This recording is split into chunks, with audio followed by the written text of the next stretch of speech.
Hi guys, welcome to my channel and how to download driver of HP Stream 14. So guys, first method you have to open any browser to type Google search box to as it is same. Then go to this support.hp.com. Okay, so you just right click to new tab.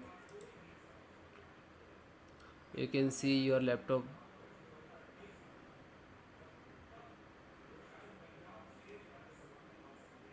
So first of all select your operating system. Okay, Windows 10 and which is you are using.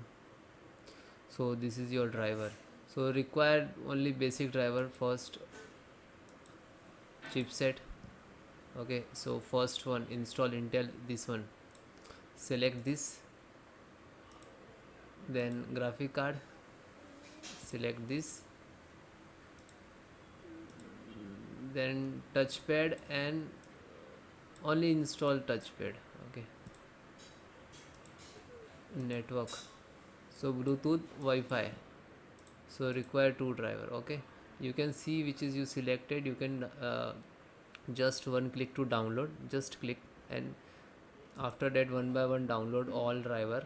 Okay, then just click this setup one by one and then click to yes, then next, I accept, then next, and now this is installed in backend. Okay, so guys, you same just one. So you can install one by one. Okay, all drivers installations process same. Okay.